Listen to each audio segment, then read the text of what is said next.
In this chapter, we're going to build an HTML page, piece by piece, starting with the basic framework for our page and adding style as we go. To get started, I'll open up my HTML editor. I'm using TextEdit here on the Mac, but any text editor will do. Windows users can use Notepad. I'm also going to be using Firefox, but again, you can use any web browser you would like, and you should get the same results.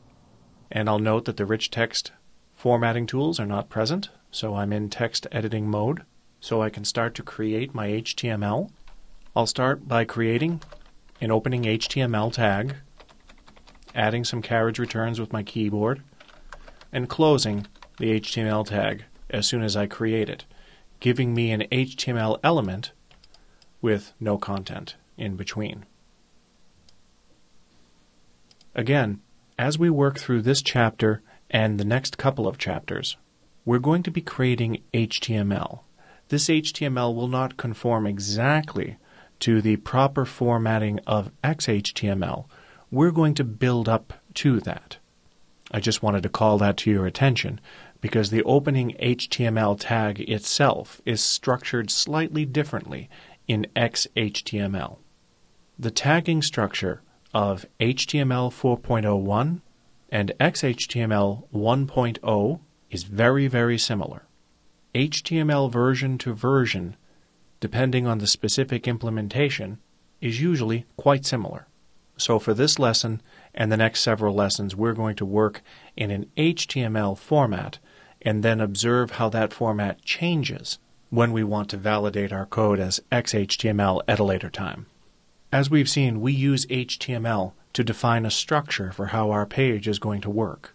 And we use the head element to position items which are necessary for the page to function within our HTML code, and we use the body element to structure our HTML code for those items which are to be viewed by the website visitor.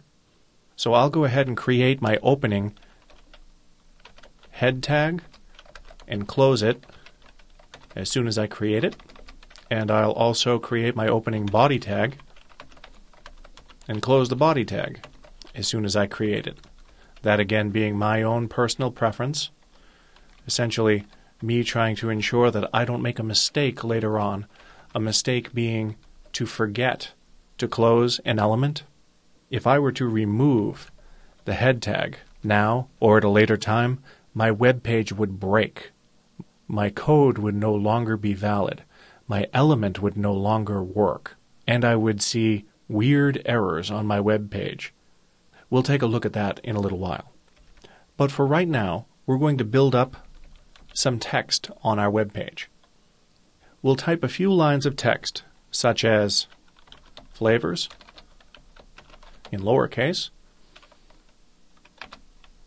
chocolate,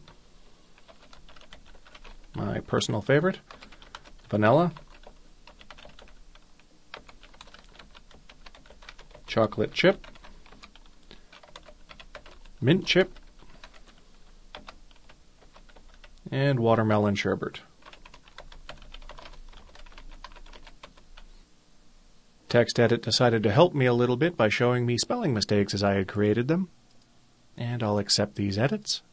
Now we know that in HTML, white space that we leave in our code is ignored by the web browser. Let's take a look at what that looks like. To observe what your web page looks like in a web browser, you must first save your file. So I'll go File and Save As. In this case, I'll save my file in the Chapter 02 folder, and I'll call my file index.htm, or HTML if you prefer. Make sure Unicode is selected under Plain Text Encoding, and click Save. To view this web page in a web browser, open up your web browser. In my case, I have Firefox. If you're on the PC, you might have Internet Explorer. And then under the File menu, select Open File, and browse to the location on the machine that you're working where you've saved your file. In this case, we saved our work in the Project Files folder, in the Chapter 02 folder, and there's our file, index.htm. I'll select that file and click Open. And, as I expected, all of the words appear on the same line. Let's understand why that is.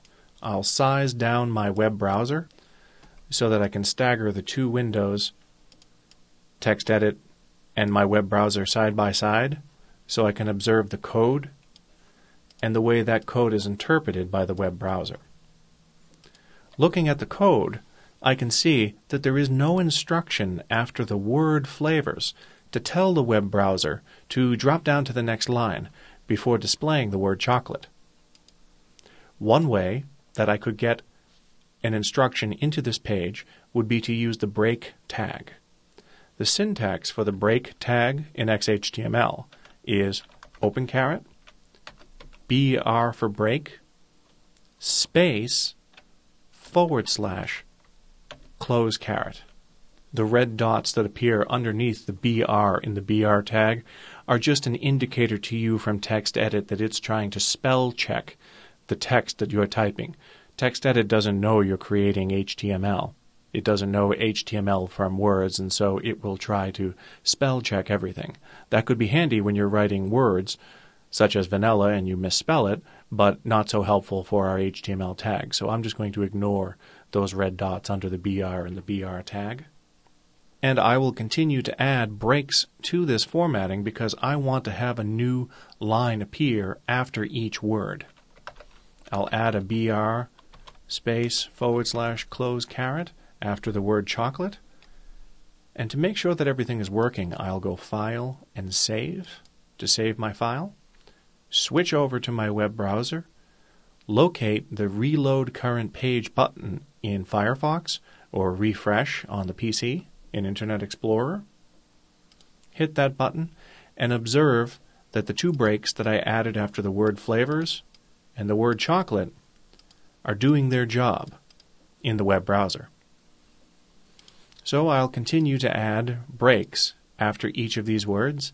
Now I might want to make things easy on myself, because as I start to type, if I'm going to add a break after each line, this could be a long document, I might start to make a mistake. To reduce the chances of me making a mistake, I'm going to select, using my mouse, my properly formatted break tag, and under the Edit menu, I'm going to copy that into memory. I'll then position my mouse after the word vanilla, and under the Edit menu, I'll select Paste. Or on the Mac, Command V, on the PC, Control V, to put a break tag after the word vanilla. And on my keyboard, I'll hit Command V, again on the PC, Control V, to add break tags after each of these lines. Again, I'll just type that in, BR / close caret, File and Save, switch over to my browser, refresh, and observe the page to be displayed the way I intended it to be based on the HTML code that I had written. As I look at this HTML code, it's starting to look a little bit messy to me. So I'm going to put my mouse before each of these words and hit the Tab key on my keyboard. I'm doing that for each of these lines. I'm going to use the arrow keys on my keyboard to get my cursor in the proper place to tab each of these lines in.